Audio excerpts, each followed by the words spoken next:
Okay, here we go. This is exam 3, problem 1. We're going to use the linear approximation of L of x to approximate the function of f of x. So we want to find out this function. So f of x is equal to 3 root x. And we know f of x is equal to x to the 1/3. And f prime of x would be 1/3 x to the negative 2/3. Now, let's make this a bit smaller since it's a bit too big. Okay. So now we have this f prime of x equals 1/3 of 3 root x squared. Now we want to find out the linear approximation. Since this over here, the closest value would be 27. So let's try to find out where 27 is. So f prime of 27 equals 1/3 root 27 to the second. And since 27, we go 3, 3, 3. This would be all 2 squared. We can have this 9 times 9 times 9, which is just 9. So f prime of 27 equals 1/3 times 9. So let's make this again one more time smaller. 9. And we get f prime of 27. It's approximately 1/27. Since 3 times 9 is 27. Now we just have to find the linear approximation. So L of x is approximating f of x. Sorry about that. F of x plus f prime of a of x minus a.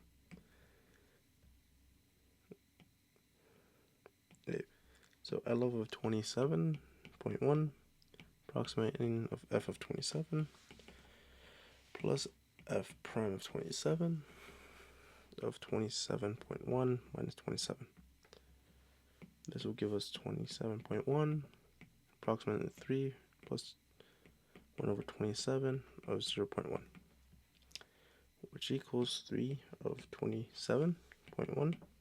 It's approximately 3 times plus 1/270. Since this could be written as 1/10. And that will be it. Alright, let's do number 2. If f of x equals 2x to the third minus 3x squared plus 1, we gotta find the maximum value and minimum value of f of x on the interval 0 to 2. So what we want to do first is figure out the derivative of f of x. So f prime of x equals 6x squared minus 6x plus 0. But we don't include the 0. Now we want to figure out where 0 is. So 6x of x minus 1. And x equals 0 and x equals 1. We know those two values. Now we have to find what's max and what's min. To figure out this, since we have the intervals, we can just plug in where the intervals are. So f of 0 equals 1, and f of 1 equals 2 minus 3 plus 1. So this would be just 0. And f of 2 would equal, let's see, 2, 8, 16 minus 12 plus 1, which equals 5. So now we know all the variables. We know where the maximum and minimum must be. So maximum means the highest point. So over here, what's the highest point? The highest point would be 2, 5. So max at 2, 5. The lowest point would be 0, 1, because this is the lowest point. So minimum at 1, 0. Okay, now let's do problem 3. Let f of x equal negative x cubed plus 3x squared plus 9x minus 27. So for this, it looks a bit complicated, but it's pretty simple overall. So we need to find f prime of x. The easiest thing is to use the power rule, which we could use the expanded form. So f prime of x equals negative 3x squared plus 6x plus 9. And f double prime is just the derivative again of the original function. So negative 6x plus 6. That's pretty much it. Now we find the critical points. Critical points means where the maximum and minimum are. So we now have to go for f prime of x, which is negative 3x squared plus 6x plus 9. Now we can factor out a negative 3, which is x squared minus 2 minus 3 equals 0. Now we know where all the values are. X equals 3 and x equals negative 1. Therefore, critical points of f of x, critical, are x equals 3 and x equals negative 1. Now we have to find the intervals which f of x is increasing and decreasing. So we need to determine whether the max or min or neither. So to do this, we just have to use the same function as f prime of x, since we know they have value of negative 1 and 3 from over here. We just have to write this in a sign chart. So we have negative 1 and 3. And then we have to find whether max or min. So this means if it's increasing or decreasing. So let's do negative 2 here. That was 0. Simple numbers. All we have to find is simple numbers. And let me just get rid of this. And 4. Now all we have to do is plug them in. Since we know this function can be distributed across, such as this negative 3 of x minus 3 of x plus 1, we just have to substitute variables. So if we substitute negative 2 minus 3, this will give us a negative 5. Negative times negative is positive times positive. This would give us negative. Since we have negative 3 times negative 5 times negative. So this would give us negative. Same thing we do here. 0. We have 0 minus 3. We have 0 plus 1. Negative, negative give us positive. So this one's going to be positive. We do the same thing here. And we do 4. So 4 minus 3 is positive 1. This is positive 1. However, there's a negative 3 affects the entire thing. So this is going to be negative.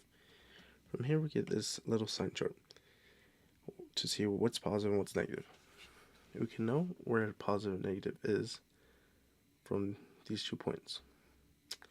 Since maximum is going to be top increasing to decreasing, so we know 3 is going to be a maximum.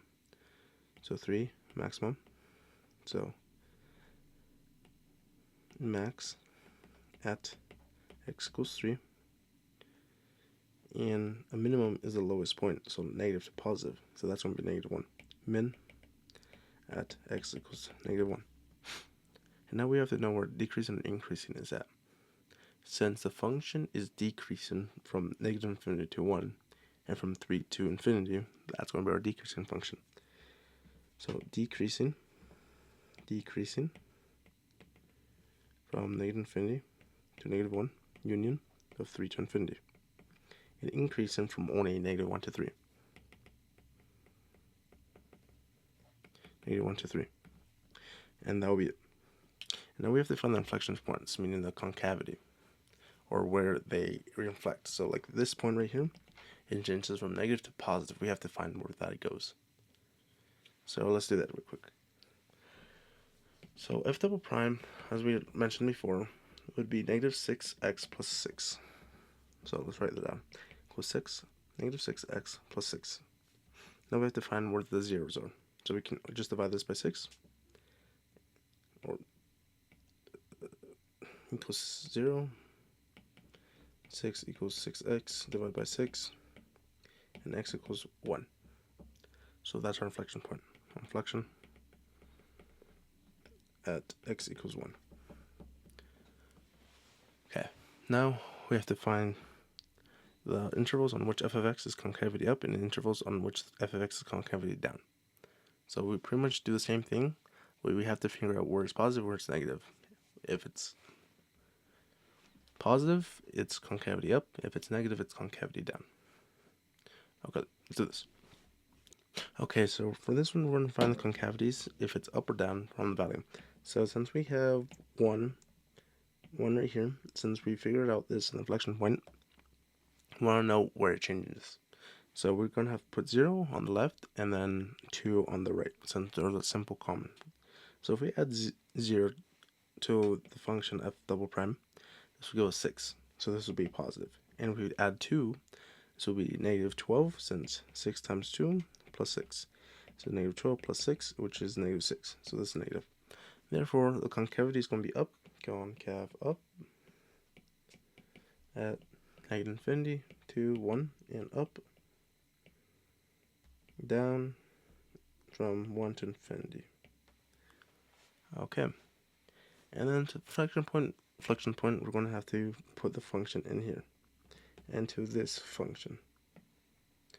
So we have 1. So 3 plus 1 of 1 minus 3 squared. So 3 plus 1, this would equal 4.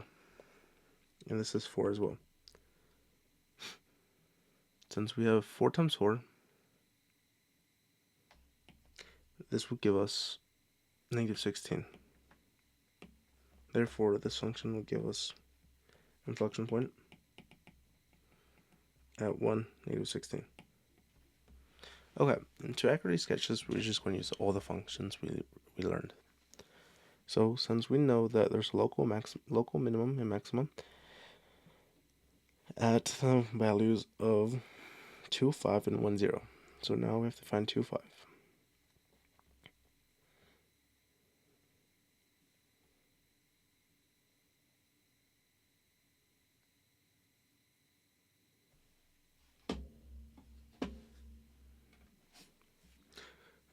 Okay, since we want to graph this function, all we have to do is just go back to the function, which is f of x equals negative x plus 3 of x minus 3 squared equals 0.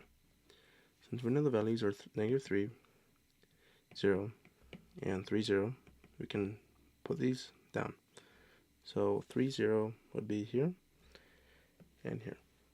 Since these are going to be a maximum, if we plug them in for f of 0, we get negative 27. Therefore, the starting point is going to be negative 27. Right there. Approximately right there. Now we know the inflection point, since from here it's 1, negative 16. So let's put that there. Inflection point.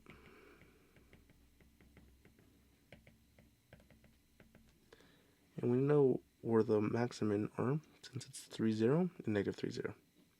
So we can put concavity right there, and then this one can go right there. Let's draw that a bit better.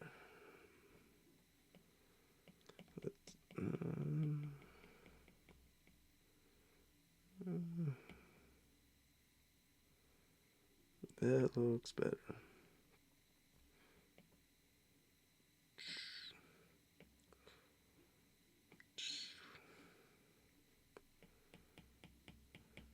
Yeah, let's rewrite this.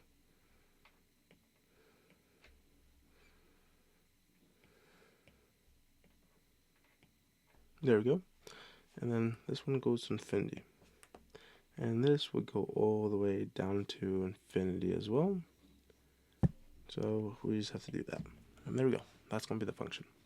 And we know this is going to be the local minimum and local maximum. And this is an x-intercept.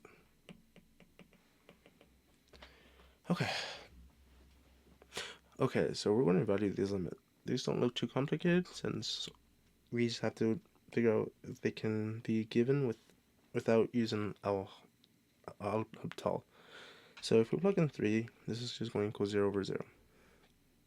Since it's going to be 9 minus 3 minus 6, which is 0.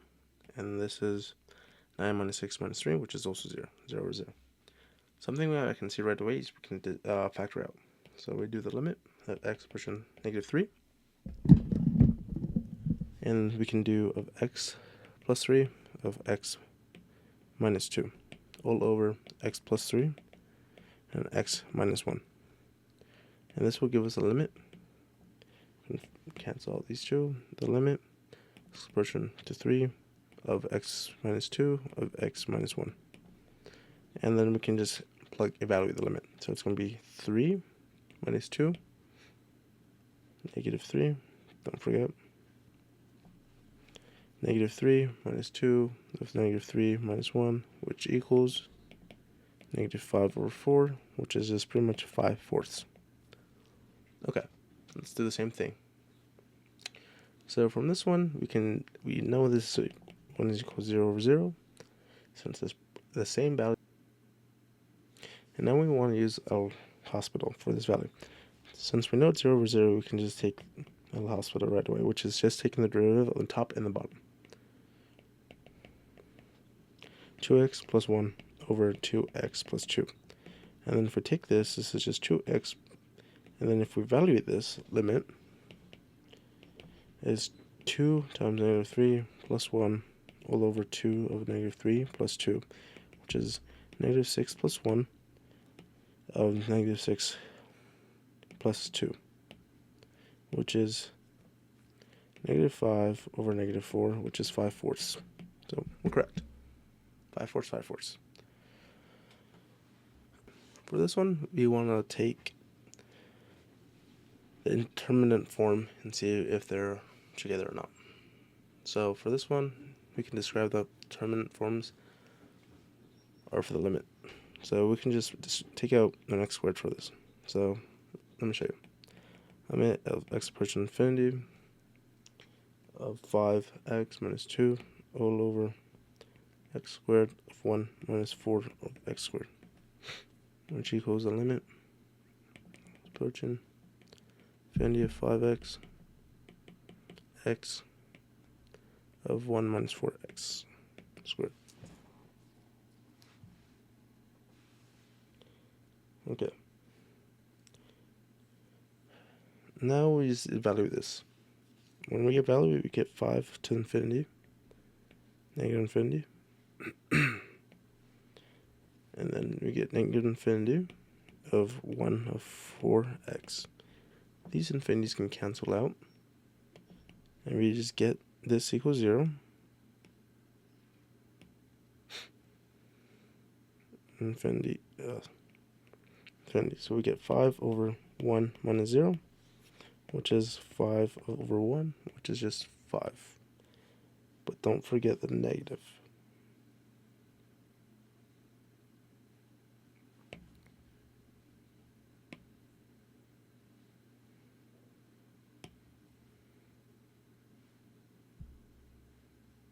Nope, I was right. It's positive. Okay, now let's do B. Since this is indeterminate forms, it's pi over 2 is 1, and then over 0, 0 over 0 gives us this. All we have to take is the derivative of this, which is L'Hospital,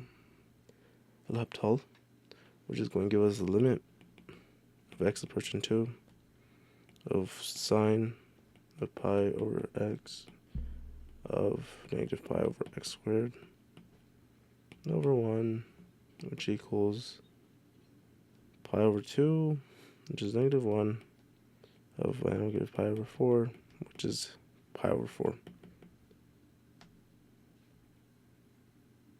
Let me make this a bit smaller over here.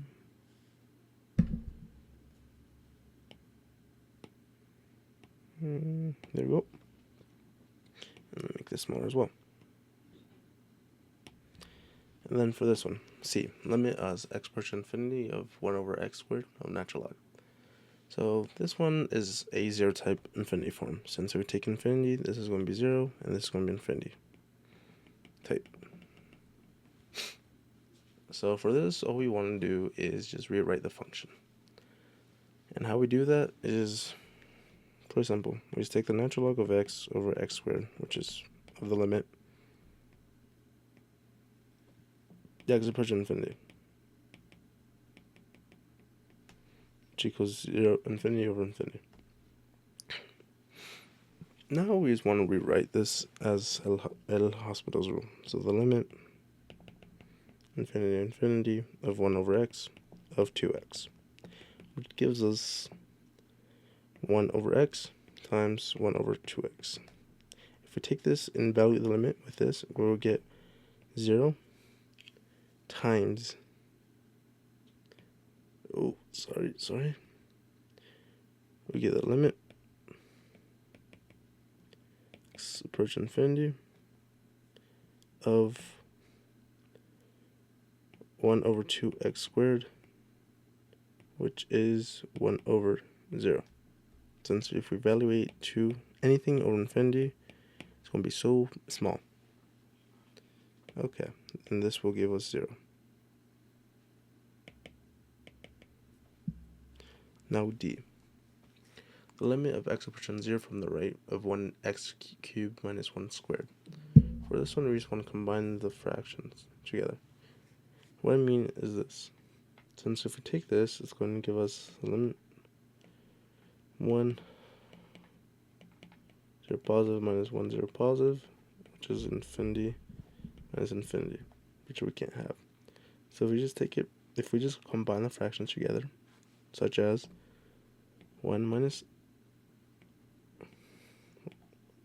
x over x cubed of the limit x approaching infinity 0 to the right, we get 1 minus 0 of 0 cubed, which is 1 over 0 to the positive, which is infinity.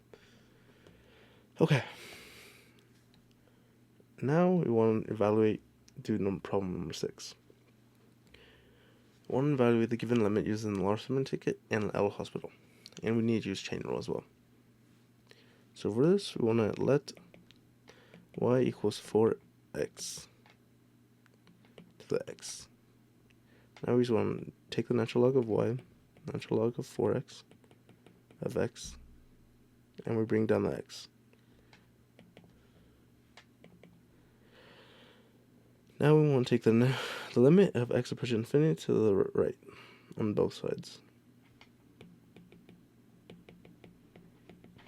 Natural log of y equals natural limit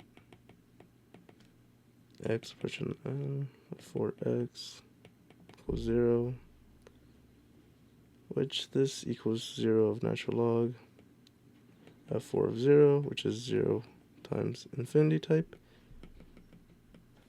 And now we want to rewrite it differently now.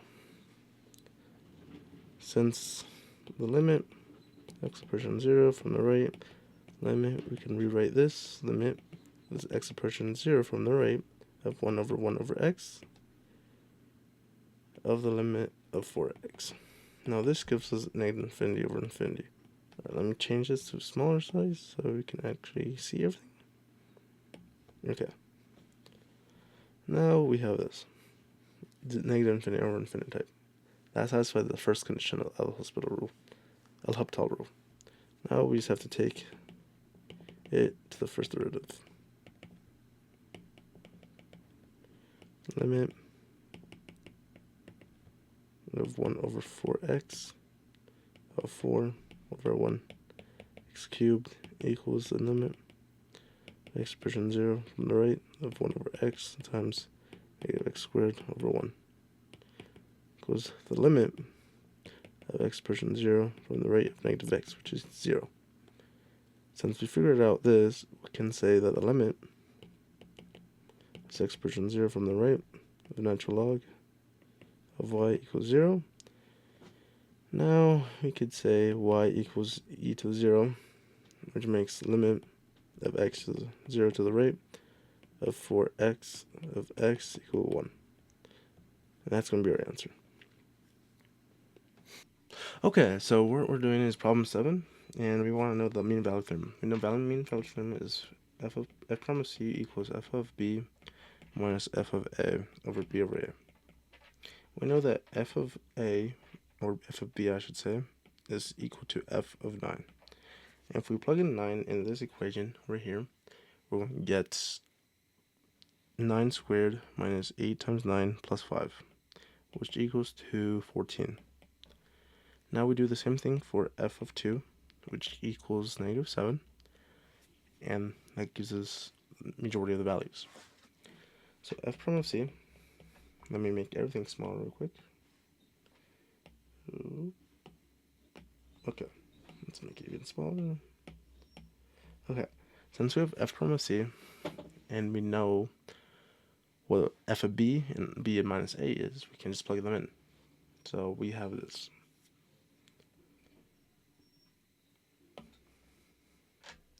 F prime of c equals 14 minus 7 over 9 minus 2, which gives us 21 over 7. So f of c equals 21 over 7. Now we need to solve for this f of x, f prime, which equals 2x minus 8. And f of c equals 2 of c minus 8, since we have just substitute c. Now we substitute back in here for f of c of 2c minus 8. Now if we distribute everything correctly, 21 over 7 equals 3. So 2c minus 8 equals 3, and 2c equals 11. And c equals 11 over 2. Therefore, the value of c would be 11 over 2. Therefore, it must satisfy in between. And we're going to do these two really quickly, and we're just going to complete all these. This one is talking about a conical cone cup, 6 centimeters across, 9 centimeters deep, water leaks bottom at rate of 3 centimeters per second, cubed. This cube tells us the volume, so we know it's going to be a volume equation, 1 over 3 pi r squared of h, and we know it's going to be a height displacement problem. So for that, we need to draw a quick diagram of this. So this is 6 centimeters across, diameter of here would be 3, and then this will be 9. So we know that the height over radius is 9 over 3. So it's going to be 3h equals 9r, and then 8. However, we see that this can equal 3. So we have h equals 3r. But we want to solve for r. So we have h over 3 equals r. Boom. Now we substitute. 1 over 3 pi of h over 3 squared h, which is 1 over 9 h cubed. Bam. Now we find dv dt. 9 of h squared dh dt. Bam. Now we can solve. Since it says this question, what is the height when the height of bottom is 3 centimeters? Now we just want to substitute h. And we know dv dt is dropping at a rate of 3. So we can do negative 3 equals 1 pi of 1/9 of 3 squared of dh dt. Let's make this smaller. Oopsie. Let's make this part smaller. Negative. So we have negative 3 equals pi 1 over 9 of 9. So 3, yeah, dh dt. We now have 9 cancel out, so 3 pi. 3 equals pi of dh dt. Now we divide by pi. Negative 3 over pi equals dh dt. Now we know this is the How fast is the water dropping when in centimeters? It's going to be -3 over pi centimeters cubed per second at 3 meters. Okay, now we have to find a man is 5 feet tall, walks at a rate of 3 feet per second, walking into a straight line that is 15 feet tall above the ground. What is the rate of the tip of shadow? So let's make a quick diagram. So he's 5 feet and 15, and we don't know. We know what his distance is per second. So it's -3 feet per second. The only reason we have two different variables is because we don't know which one is which. However, we know the total distance he's walking towards the straight lamp. Okay, now we can, since it's on the right triangles, we can set this is 15 over x plus y is equal to 5 over y. Now okay, since these are similar right triangles, always have to cross multiply. So 15y equals 5x plus 5y, and then we solve for y. So this will be 10y equals 5x, and then we solve for y. So because y equals 5x over 10, which is y equals 1/2 of x. Let's make this a bit smaller since I'm taking a lot of space. And there we go. And let's change his size. There we go. And then since we have y equals 1/2 x, we can now solve for the function. So what we're trying to find is when the base is moving. So what is the tip of the shadow? So we want to know where dy dx is. In order to find this, we know that dz dx dt over dx plus dt dy dt. That's when we find the total distance, this total distance. And since we don't know any variables besides y, we can just solve for y. Dy dt equals 1/2 dx dt. And dy dt 1/2 -3. Since dy dt, it says it's moving at a rate of 3, -3. We can plug that in. Since dy dx equals -3 over 2. Now we can plug it in over here, since we know what dx dt is, since that was given to us.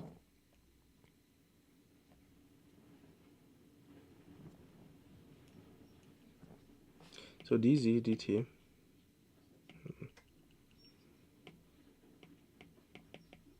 would equal -6 over 2, or dx would be -3 plus -3 over 2, which would be 9 over 2. It will be tip shadow decreasing at a rate 9 over 2 feet per second.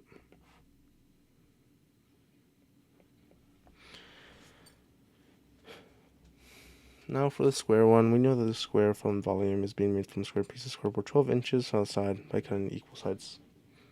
This tells us that we need to find the volume, which is 12 minus 2x of 12 minus 2x times x.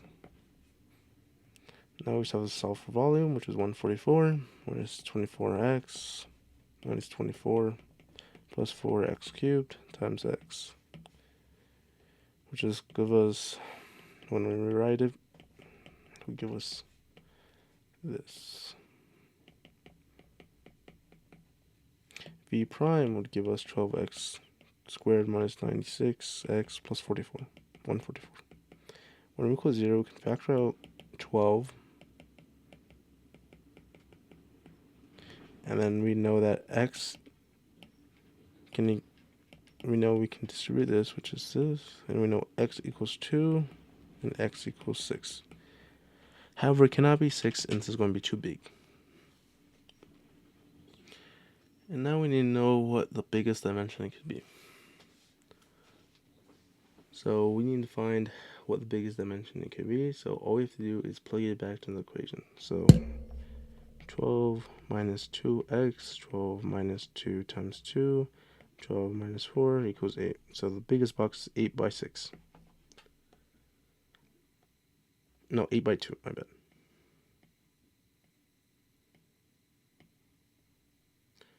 Now we want to make these joints. So since we want to build a garden of 900 feet, so we know that perimeter equals 6x plus 4y. 4y is because we have 4 of these. And x because we have 6 sides. So p equals 6 of 300 over y plus 4y. And we are able to figure this out because area equals 900 and equals 3x y, and x equals 900 over 3y, and x equals 300 over y. Now we have to find p prime, which is going to be 1800 over y squared plus 4. And for y equals 0, we just have to solve for 0. So this is going to be 4 equals 1800 over y squared, and then solve it. So this will give us y squared equals 1800 times 4. My bad, give me a second, I made an error right now. Because we'll get 1800 of y squared equals -4. And then we times this equals negative 1800 over -4 equals y squared. And then we root this, 1800 over 4 equals y. And y equals 4 root 50, which is 15 root 2. And that will be one of our dimensions. So y can equal, so the dimensions of this box would be root 450 by 300 over 4 root 450. That will be our dimensions. Okay, thank you.